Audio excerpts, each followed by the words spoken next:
Hi అందరికీ.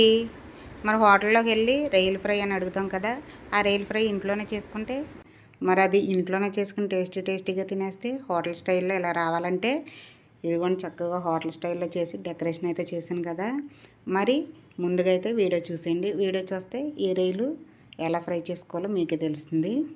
ముందైతే కప్పుడు రొయ్యలు తీసుకున్నాను.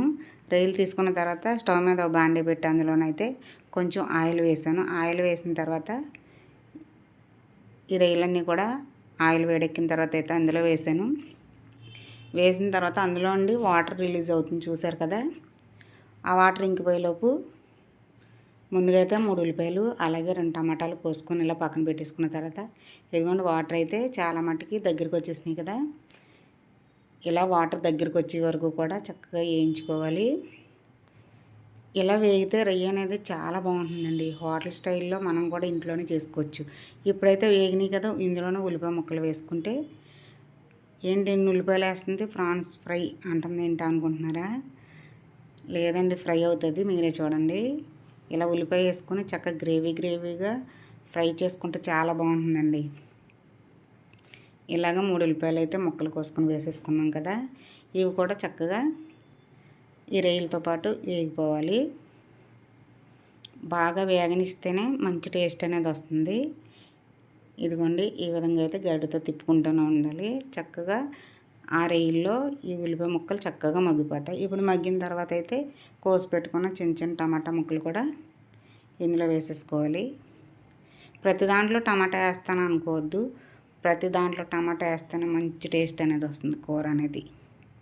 అంత బాగుంటుందండి టమాటాలు వేసుకుంటే.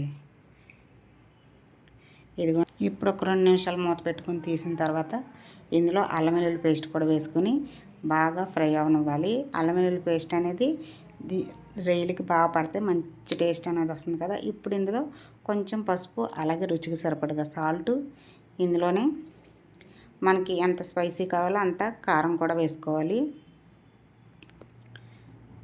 ఫ్రై ఇలా వేసుకున్న తర్వాత చక్కగా రొయ్యలన్నిటికి పట్టేటట్టు ఉప్పు కారం పసుపు కూడా రొయ్యలన్నిటికి పట్టేటట్టు చక్కగా ఇలా వేయించుకోవాలి. ఇప్పుడైతే ఇందులో కొంచెం గరం మసాలా వేసుకుంటే చాలా బాగుంటుందండి. ఇదైతే మన ఇంట్లోనే ప్రిపేర్ చేసుకోవచ్చు. మసాలా చాలా బాగుంటుంది. ఎప్పటి నుంచో వీడియో పెడదాం అనుకుని పెట్టలేకపోతున్నాను. ఎప్పుడొకప్పుడు అప్లోడ్ చేస్తాను వీడియో అయితే. ఇలాగా స్పెషల్ మసాలా వేసుకుంటే మంచి టేస్ట్ అనేది ఉంటుంది. ఫ్రైలు అయినా సరే, చికెన్ ఫ్రై అయినా సరే, చేపల ఫ్రై అయినా సరే మనం ఇలా మసాలాలు వేసుకుంటే చాలా బాగుంది. ఇందులో మరి కొంచెం కొత్తిమీర అలాగే కొంచెం కరివేపాకు కూడా వేసుకుని మళ్ళీ ఒకసారి గరిటెతోటి కలుపుకుంటే మనకి ప్రాన్స్ ఫ్రై రెడీ అయిపోతుందండి. మరి ఇలా మీ ఇంట్లో కూడా ప్రిపేర్ చేసుకుని చక్కగా హ్యాపీగా తినేయండి. హోటళ్ళకి ఎందుకు కానీ ఇలా మన ఇంట్లోనూ కూడా చక్కగా టేస్టీగా రెసిపీలు అయితే చేసుకోవచ్చు. ఇలాగ చేసుకున్నారంటే మళ్ళీ చేసుకుని తినాలనిపిస్తుంది, అంత బాగుంటుందండి. మరి వీడియో నచ్చితే లైక్ చేయండి, షేర్ చేయండి. మరిన్ని వీడియోల కోసం మా ఛానల్ సబ్స్క్రైబ్ చేసుకోండి.